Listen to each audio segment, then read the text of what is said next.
Thank you, Jeff, and thank you, Mike, for organizing this event. We were here earlier this morning for class. Some of you were there, and we'll try not to be repetitive of what we said earlier. I wanted to give you a few thoughts. I guess we're each going to speak for about 10 minutes and then open it up to questions. So be thinking of your questions now. But give you a few thoughts about my role in the Starr investigation, what we in the Starr investigation thought we were doing, thought we were accomplishing, what we perceived our role under the law to be, our role in the broader political whirlwind that was surrounding us and that we really couldn't control.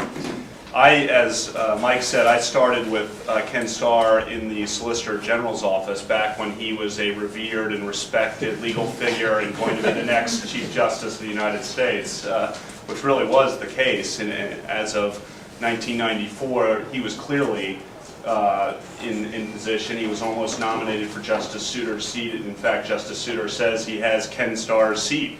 But he wasn't nominated because he was considered too moderate by right-wing people in the Republican Party, which also is one of the thousands of ironies that has come about in the years since.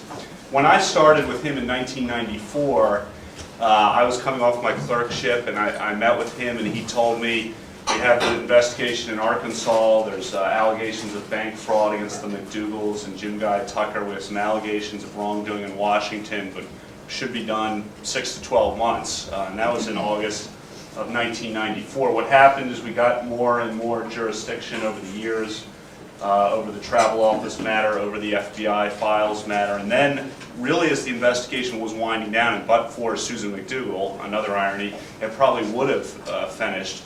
In January of 1998, the Starr office received the infamous allegations, the Tripp tapes, and the allegations from Linda Tripp that there'd been obstruction of justice in the Paula Jones suit. And it's important at the outset to recognize, what did Ken Starr do when he got that information? What he did was first verify that it wasn't a hoax, which is, we had gotten a lot of tips over the years that were Swiss bank accounts, drug running, and the like. So the first thing to do was to verify, none of which proved true, I should add. The first thing he did was verify that the tapes were not phony, that they were true. And then he took it under the law to the Attorney General of the United States and said to Janet Reno, what should we do? We think there should be an investigation. These are serious allegations of fixing a sexual harassment suit by lying under oath, by getting others to lie, by inducing people to lie with job promises and the like. And the Attorney General said, well, clearly that needs to be investigated. She then had a choice. Do you seek a new independent counsel, or do you give it to Ken Starr, who's already up and running with an operation? And she decided to give it to Ken Starr.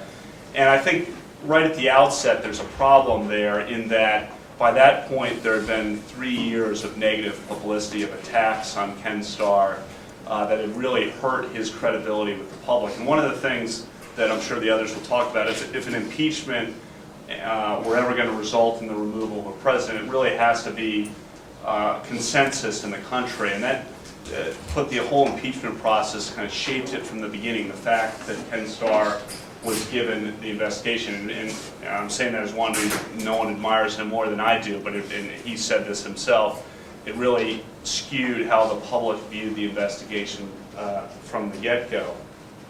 The second move in January of 1998 that was, I guess, fatal to the ultimate resolution from the point of view of the House managers and why they couldn't succeed in the Senate, was that the Congress of the United States made a decision. There had been this independent counsel statute enacted in 1978.